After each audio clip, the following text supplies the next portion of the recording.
From Carry the Load, these are lessons from the front. Stories of service and sacrifice from our military, veterans, first responders, and their families. In 2006, you are headed to Iraq, specifically to Ahmadiyya. Is that Adhamiyah? Adhamiyah. And Adhamiyah is a neighborhood of kind of like a suburb of Iraq, and it's in the northern Baghdad. part. Mm-hmm. We were northeast of Baghdad, probably 10 minutes from the Green Zone, which is one of the most secure areas in the whole entire country of Iraq. Probably 10 or 15 minutes from the Green Zone. So for us, you know, our company was in Baghdad, and each of the teams had generally different missions, but overall we were primarily focused on human, trying to collect and gather human intelligence. Okay. So we could feed the machine with intelligence and information, so other folks could go out and hit those targets, kill, capture. Because I had a young team, and they wanted to fight, they wanted to see action. A lot of them, it was their first rotation. By this point in my career, it was my third Iraq rotation, so I'd been around. So I knew some of the guys would get a little feisty, and sometimes we would go out and do kind of a presence patrol in Adhamiyah just with us. And then we volunteered with the 101st because they'd ask, hey, if we ever run into problems, will you help us? We know you got your sensitive mission and you're doing something different than what we're doing. But if we're just right across the road, if we run into help, or if we run into trouble, will you come help us?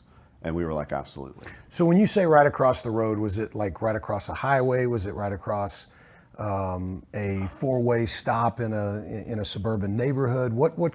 How close were you in proximity to the 101st? We were right beside. We were co-located. Okay, so almost contiguous. Yeah, we had like a walled-off section there, the stone wall, sort of, and then an entryway. But they were right here, and we were right there. So we were co-located but separate.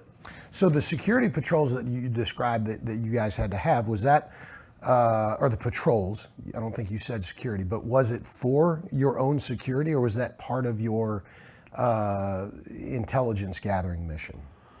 I mean, sure, we did like to get atmospherics, and it was a great way for us to be, to get familiar with the city by us driving out there, just us, Special Forces guys.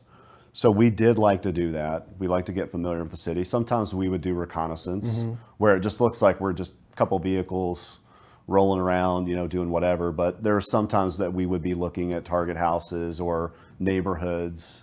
I think when most people hear about, you come into country, you set up a quote unquote compound, or a fort or a base or whatever the case may be, most people are thinking it's kind of remote. But you guys were right smack in the middle of the population. Yes. And so explain what were your living arrangements like? So I believe this all started back in 2003, for the initial invasion and U.S. troops came in. So our compound was called Camp Apache. It actually, people call it different things. Camp Apache, FOB Apache, which FOB is a forward operating base. That you developed a relationship with these people. We developed a relationship. We paid them. They were part of our staff. We treated them like we treated our own. And I think what's important to point out here is that the Muslim population is overwhelmingly Sunni versus Shia. And for people that don't understand, is it safe to say that Sunni Shia is like Republican Democrat? Because you can't, there's not really a whole lot of difference in, if any difference in how they dress. There's no ethnic difference. It's just a belief, correct? Yeah, I would say that's okay. And so the Sunnis are the overwhelming majority inside the Muslim population, but yet in Iraq, it's actually flip-flop. Shias are the overwhelming. So you were in concert with the majority inside Iraq, but that all changed. That all, or there was an attempt for that to change, and the first big explosion happened in February of 2006. So walk us through what happened in February 2006 that led to a lot of the troubles you dealt with. Yeah, so you're right. The Sunnis were a minority, but Saddam Hussein was Sunni, and he ruled with an iron fist, as you know. So that's how he was able, he had gassed his own people, he'd gassed the Kurds. So that's how he was able to maintain control of his people, was with an iron fist and power. But you're right, the Sunnis were actually they were the minority in Iraq. So 22 February 2006 happens in Iraq. Keep in mind, our rotation was January to August '06. Okay. And that's when we were in Baghdad. 22 February 2006, Sunni militants, Al-Qaeda terrorists, they bombed one of the largest Shia shrines in Iraq. It was in Samarra, which was north of us. They didn't totally pancake it, collapse it all the way down, but they did significant damage. And it created such an uproar. It no kidding, ignited a civil war in Iraq. I think we were kind of teetering. It was this a powder whole time. keg. Yeah, we were teetering the whole time from the initial invasion in '03 all the way up till February 22nd, '06. That was the one thing that was like pushed it right over the top, and we saw it immediately with the killings and the torture and all kinds of things like that. We saw it immediately, the after effects of that. And so when you say that you saw it immediately, was it just prevalent immediately, or was it like in the vicinity where you were?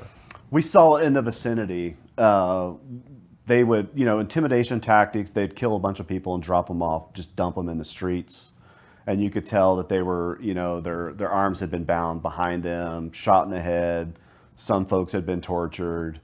So that was like a big, huge intimidation tactic. And they wanted to intimidate, this was going back and forth a lot, but, that was a way for them to intimidate people in Adhamiyah.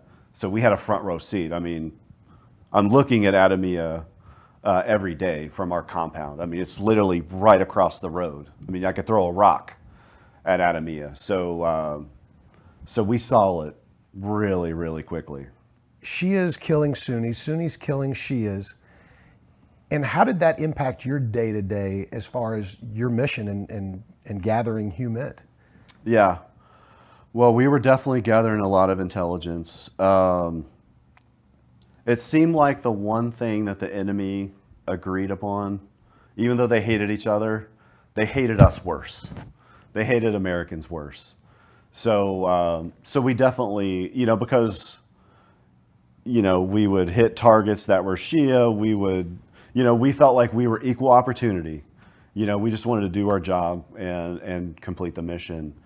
So we definitely, it just seemed like we were in the middle, and that was the one thing they could agree on, was we hate Americans worse than we hate each other. So it was a weird place for us to be, actually. So did you find yourself fighting both? We did. There's some areas of Baghdad that are primarily Shia. Other areas, Adhamiyah, pretty much all Sunni. But yeah, we did find a mix for sure. How often were you getting into scrapes with the locals? If it wasn't 7 days a week, it was easily 5 or 6 days a week. Either, and I don't mean to make this sound like, Fallujah, like right in the middle of all of that, like in 04, 05.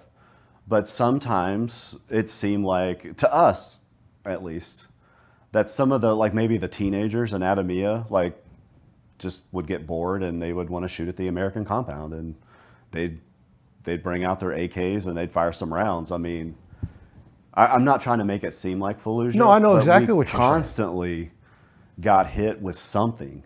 And then, because it wasn't a secret that people knew we were there, as much as we tried to be, low key and right. not, out in the open, but if any special operations force, and you got to imagine, there's British SAS, there's Delta, there's SEALs, everybody and their brother is hitting targets in and around Baghdad. So sometimes if a target would go sideways, their retaliation would be to attack our compound, like like we did it. But we were just an easy victim. So it was definitely an interesting rotation. We got hit with everything, man, everything. Did you feel more comfortable in the compound or out on patrol?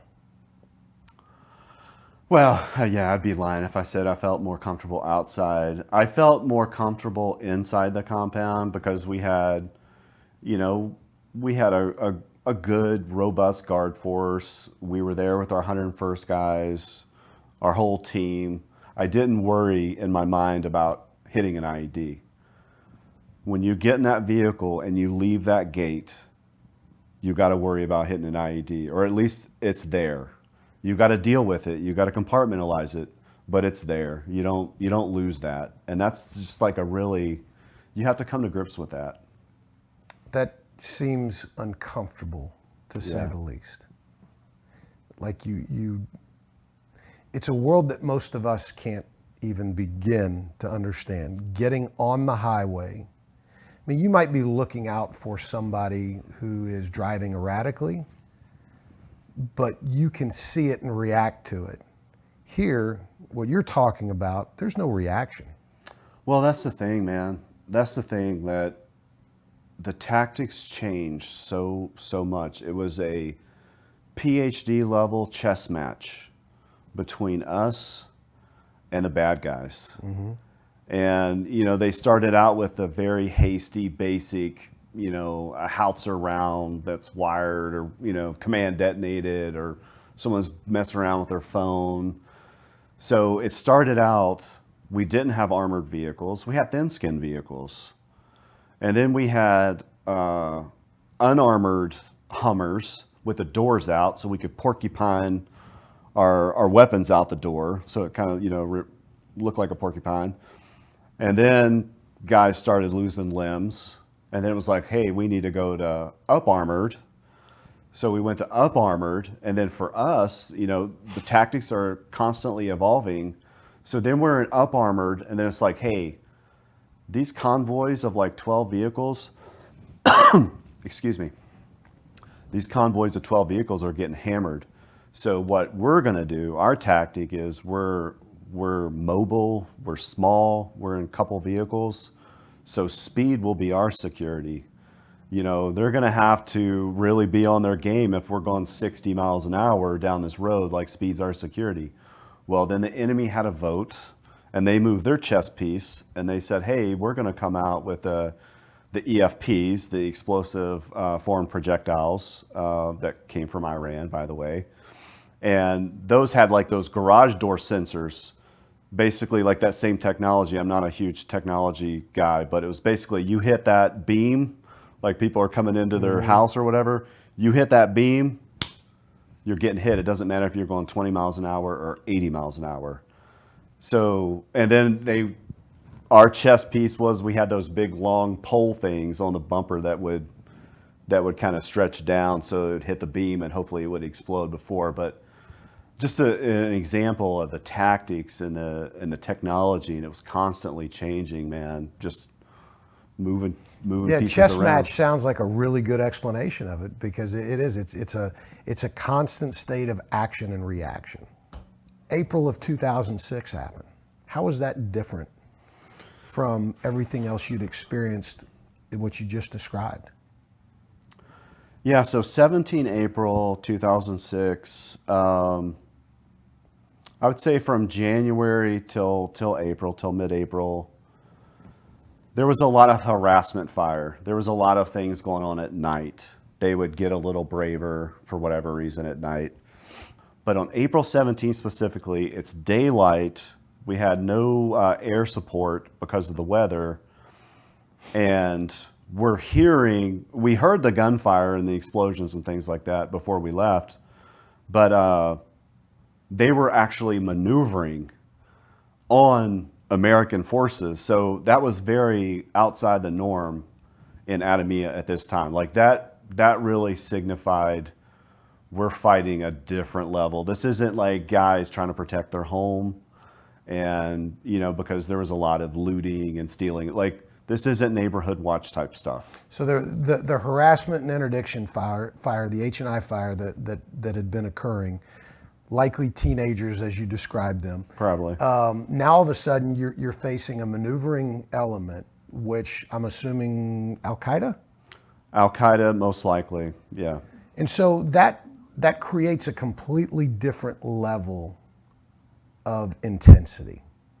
And I think it's also important to point out as you continue on the story, as special forces go, y'all are used to creating your own missions and being very proactive. You're now finding yourselves in a reactive fashion here. And so how did that factor into that day for you? Yeah, I think we had a lot of confidence because we had supported the 101st before. So I don't think it really clicked in our brain until we got there. Once we made it to Antar Square, right in the middle of Adhamiyah, and we linked up with the Iraqi army, and then we started realizing, like, okay, this is a whole different ball game. But I felt like we had prepared for that moment. We were ready for that moment. I had some guys that were really hungry, because I had a small team. I only had 6 guys with me in the vehicle, and then I had an interpreter, because people have to realize we still had a compound. That's truly administrative. Yeah, we still had a compound that we had to deal with and man, just in case that compound. So we could never, anytime that we left, we could never leave like, hey, we're going to take the whole team and we're going to be in 3 or 4 vehicles. Sure. Like we had to do split ops, and we had to be comfortable with that. But we operated surprise, speed, violence of action, overwhelming firepower. So when we got there, it was a little different, but we were ready for it. We were prepared, and the guys were hungry. They wanted to fight, and it was like, let's just unleash these guys, and here we go, buckle up. How long had they been fighting before you guys reacted? So they had been fighting this engagement. I think it had been like close to 5 hours. 5 hours? 5 hours, daylight, in Baghdad, back and forth, exchanging fire. Yeah. That's a long firefight. Terribly long, yeah, long time. And so what was their demeanor, attitude? How were they when you got there? So the Iraqi army, if you could just imagine driving up to Antar Square, we're in 2 vehicles, and just seeing the fear on the soldiers' faces, the Iraqi army soldiers. We didn't run into the 101st quite yet, but just the look of fear, desperation, miserable. And then it changed in a second when they saw us and they realized who we were, because typically we had supported at night. So they kind of knew who we were, but they'd never seen us before. April 17th was like, hey, here we are. This is who we are. Because we looked different, and we had different gear, we had different equipment, our vehicles looked different, we had beards. And this was daylight? This was daylight. So they saw us, and it went from fear and desperation to eyes wide, like, oh my gosh, these are these crazy special forces guys. I wonder what they're going to do. This could get interesting. That was kind of like what I was thinking at the time. How big was their element? I want to say they had a couple platoons. So it wasn't, maybe it was a platoon, because I think the 101st, maybe they had a squad out there. So it was probably a platoon plus. But they were pretty stationary. So you've got about 50 personnel, call it, 35 to 50 personnel. 6 to 7 people show up, and their hopes immediately lift. We gave him some inspiration. And I'm a strong believer in that. Courage is contagious. And that is one of the things that went through my brain when I got there, because, split-second decisions, that I felt they needed a little bit of that inspiration. And there was something that was kind of going through my mind when we pulled up and we were trying to situate the truck so we weren't just eating everything that was coming in, all the incoming fire. But I'd said to myself, 10 feet tall and bulletproof, 10 feet tall and bulletproof. Maybe I was just trying to hype myself up a little bit, but I really wanted to get out of that vehicle and inspire confidence into our Iraqi Army partners and say, hey, okay, we're in a firefight, but it's going to be okay. I linked up, I got out of my vehicle, my armored vehicle, and I walked up calmly. Calm breeds calm. Another one of my, I think is an important lesson for leaders nowadays. Calm breeds calm. Courage is contagious. I calmly walked over, and their platoon leader, captain, whatever he was kind of hunched over in this little area, and I linked up with him, and we exchanged some words and tried to make him comfortable, get him situated. And I just told him, hey man, we're right here with you, because at that time I felt like they didn't feel valued, the Iraqi Army. Sometimes they didn't feel valued. Maybe they just thought that we were just going to leave them out there and they were all going to get overrun and get killed or whatever. But I just wanted them to know, hey, we're here. We're going to fight this thing with you guys. So when you get there and do you immediately see that change in them? And then how did that change begin to morph itself into ultimately victory? Yeah, I did notice a little sparkle in the eye of the Iraqi commander. Like I think I did, portray some of that confidence and that inspiration and maybe, a little bit of a spark or maybe a little pep in the step. And, of course I had my interpreter with me, so we were communicating, and I was able to tell him exactly what we were getting ready to do. He told me where the 101st guys were, and I said, hey, I'm going to go link up with them, and I'm going to, see if I can develop this thing a little bit more, and then we're going to start fighting, so get your guys ready. Here we go. And I just kind of felt like the momentum was changing a little bit at that point. So we ended up leaving there. We went and linked up with the 101st. We kind of drove behind some of these areas to kind of drive up on the 101st. Got the same picture from their commander. It was like, hey, this is a whole different, they got RPGs, they got PKM machine guns, they got AK-47s, they're well equipped. There's a bunch of them. We thought there was probably, after it was all said and done, maybe 50, maybe more people. Excuse me. So we got the same picture, and I guess the way the streets were set up, there was like a north-south running road that ran this way, and then there's all these side streets that were off the road, and a lot of these guys were in these side streets, and they were kind of popping in and out and shooting down. So they were trying to get flanking fire down the main road. They were trying to get flanking fire. So when I linked up with the 101st and he explained kind of what was going on, I instantly was like, we need to start hitting some of these side streets.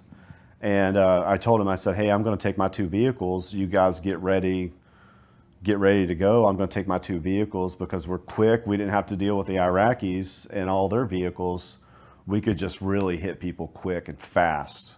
That surprise, speed, violence of action, overwhelming firepower. And that's exactly what we did, man. We left the 101st and we started driving that north-south road. And then sometimes we would roll past a side street and then the second vehicle would stop and engage. Sometimes we would both stop and engage down that side street. But our first major contact, we had a vehicle maneuver on us, which couldn't really believe it at the time. That wasn't very common. And we had some guys pile out. We had a guy with an RPG that was getting ready to launch, and our 50 cal gunner ate them all up. Which I'm glad, because it would have been catastrophic if we'd have got hit with that RPG.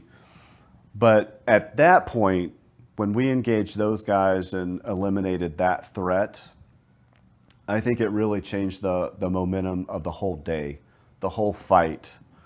Because I think they saw like, okay, these guys. You punched them in the nose pretty good. Yeah, these guys are willing to fight, and they're offensive, like they're coming at us. So as soon as that happened, we worked some more of those side streets, we went up that north-south road, then we came back and we linked up with the 101st, and that's when we all got online. Us, the 101st, the Iraqi Army, and we just started clearing that whole mess. Were you having to clear houses, or were you just clearing dirt? Streets. Streets, okay. Streets, yeah.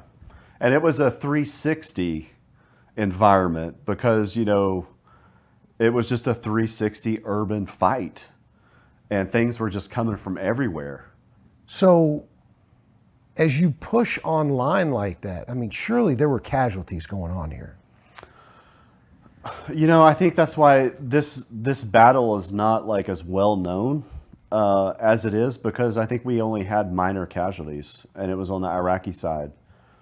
And maybe God was just looking down on us, and it was a great day for us. Maybe, obviously, maybe, I don't know. But the firepower was overwhelming. It was overwhelming, and we did do a lot of damage. The enemy took a lot of casualties, but for whatever reason, we didn't have any 101st casualties, any wounded, no killed, no wounded on our side, no killed on our side. It was absolutely a miracle. It was a miracle. But yet you found yourself in a kill zone at one point, and a kill zone being a heavily fired upon piece of ground.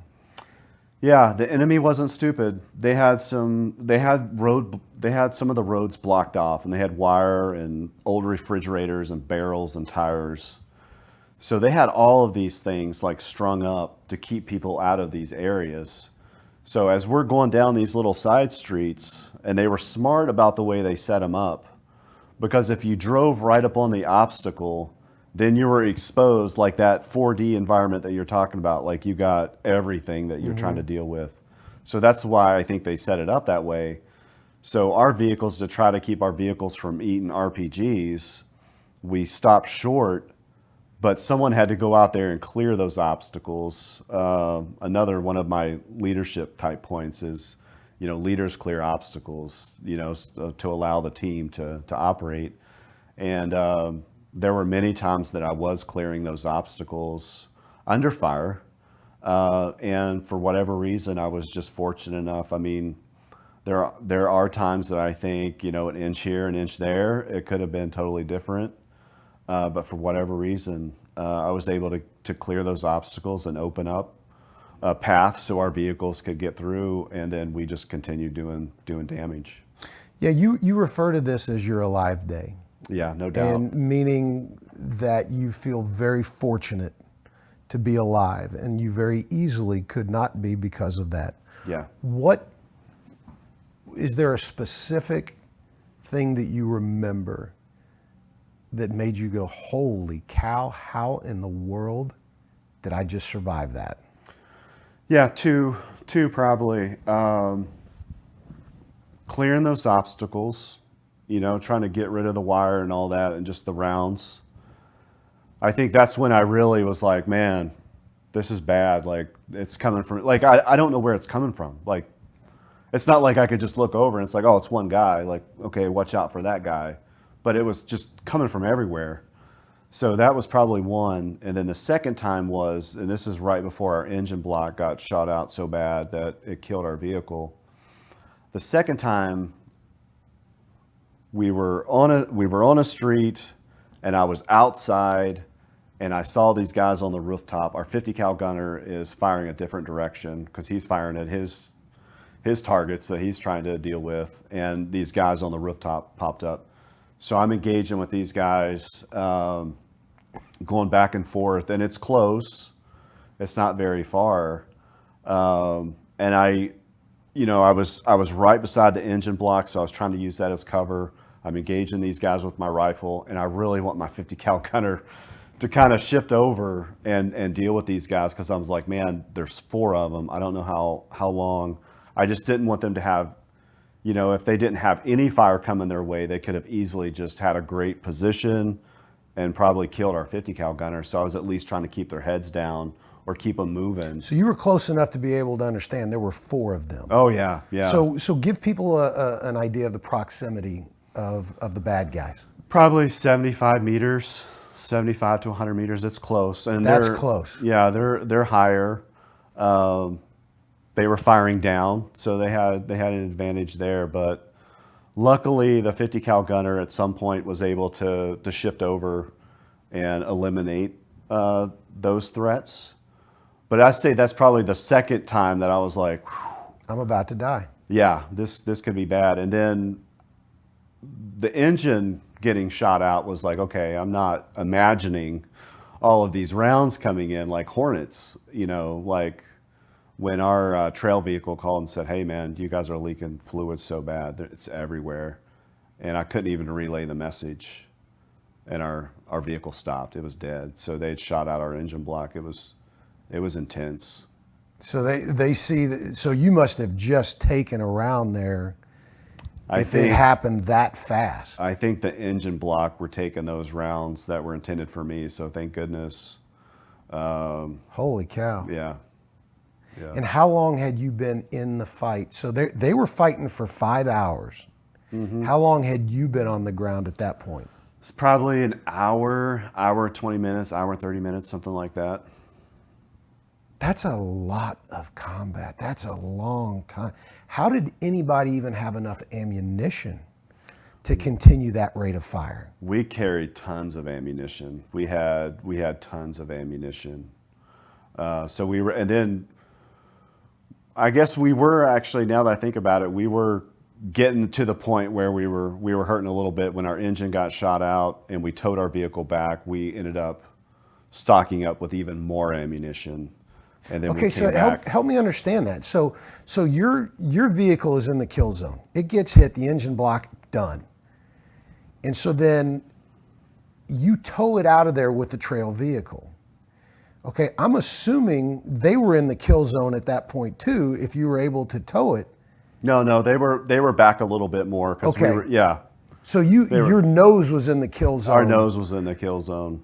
Oh, wow. Okay, Yeah. So how fortunate that you didn't go any further then. I mean, that was a matter of feet. Yeah, that would have hurt. And so you guys, your trail vehicle is able to pull you out of there, take you back to the green zone. No, they took us back to Apache. To Apache, okay. Yeah. They took us back to Apache. We had another vehicle ready to go, loaded up to bear, and we went right back out. So did you go back out with reinforcements? Nope, just same package.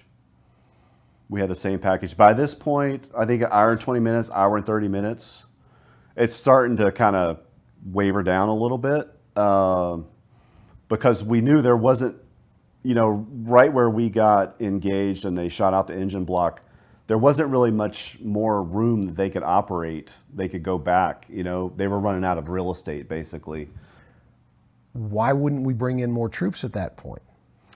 Yeah, the 101st, I think they had been trying to call more folks in, and that's when they reached out to us because they knew that we would respond. Eventually, those reinforcements did get there. Eventually. And it took 6.5, 7 hours worth of fighting to get them there. It was just a little bit late. Actually, they had a unit that showed up right around the same time that we did to help reinforce them. And then afterwards, like once we pushed that last little push, they went back to Abu Hanifa Mosque, which was very sensitive, anything to do with the mosque and us entering a mosque. It was like literally holy ground, and you can't fire on it. Right. So they were back at Abu Hanifa, and they basically just kind of blended back into the population and dropped their weapons, went back to the mosque, and fortunately they didn't engage us from the mosque for whatever reason.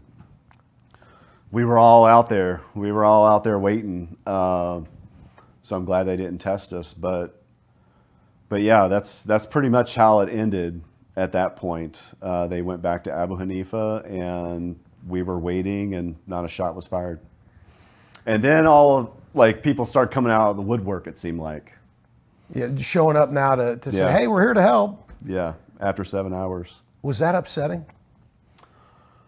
Not really. I mean, I kind of get it. I mean, I get it. I mean, I think for the 101st, they were really upset, but I mean, for us, it was just another day. It was just another day. At this point, we were we had a little bit of addiction to violence at this point. Now that I've had time to reflect on this, that's kind of like where we were at as a team. It might sound a little crazy, but that was interesting to us. Like, we wanted to do that. This was our job. Like, we're getting after it. We wanted to do that. It's a different mindset. So you received the Bronze Star for actions there, for being 10 feet tall and bulletproof. Bronze Star Medal with Valor. And I think that in and of itself, you know, what you talked about being 10 feet tall and bulletproof, I think there's so many leadership lessons to be taken away from that, because the men that you lead, the people that you lead, take on your personality. If they see you scared, they're going to be scared. You didn't lose anybody that day. Did you lose anybody at all? I eventually did lose someone. It wasn't during my rotation, but I had a young Special Forces guy. His name was Dave Roten, and he was with me in 06 and 07. He was one of the best guys that I had, so I didn't lose him as a team sergeant during my rotation, but he ended up getting out of the service, out of the Green Berets, and he went and did the contractor route. And he was eventually killed in November of 2014 in Afghanistan. So I do, you know, I wear a bracelet in honor of Dave. 27 November 2014 was when he was killed. And he was a family guy. That, like, I didn't learn that until after Dave had passed. Excuse me. I didn't learn that until after Dave had passed, how much he was the glue to his family. You know, because then you're going through the funeral service, and you're trying to write your eulogy and the flag presentation, all those type of things, right? And just to learn how much he was the glue that kept his family together, that was pretty powerful, because we all knew he was a great dude, and we all loved him, and he was awesome. But to see that from the family side, was like, wow, man, what a great guy. Probably didn't surprise you, though, that he was... It didn't surprise me. Didn't surprise me. Yeah, not at all. Well, thank you for sharing Dave's story. Yeah, of course. Yeah. Tell me a little bit about the Medal of Honor Museum, because that's, I think it's safe to say that you're continuing to serve. Yeah. So I've been working at the foundation, the National Medal of Honor Museum Foundation, for a year, Chief of Business Operations. I feel very fortunate. We got a great team. It's a three-pronged project. We're building a museum and a leadership institute that's going to be co-located in Arlington, Texas. And then eventually we'll be building a monument for the Medal of Honor recipients in Washington, D.C. on the National Mall. Why do you think this project is so important to America, and specifically the youth that you just mentioned? Yeah, it seems like we've gotten away from a lot of our, like some of the things that really unite us as Americans. And, you know, we talk a lot about the 6 values that are inherent in every Medal of Honor recipient: courage, sacrifice, commitment, integrity, citizenship, patriotism. And I think all of those things are really important, that if we can use the lessons of Medal of Honor recipients, and they're not all superheroes. Some of them grew up and they were bullied. Or, you know, there's all these different types of stories from them growing up and what led them to this action. But I think that people can glean lessons from these stories. And I think these values are really important. And General Pat Brady, Medal of Honor recipient for Vietnam. We were just at an event with him a few days ago, it was early this week. Him and Flo Groberg. But they are so passionate. Like, we need this museum and this institute to educate and to share these stories so people will know and hopefully have a little gratitude for the people that have come before us and all the things that they've done. That's awesome. I love that. Yeah. Thank you very much for sharing all that, and thanks for being here, man. This is This has been fun. This has been enlightening. It's been educational for me. And Yeah, this has been great.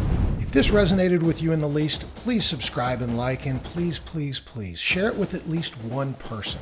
These are the stories that make us uniquely American. These are the stories that preserve the integrity of our nation.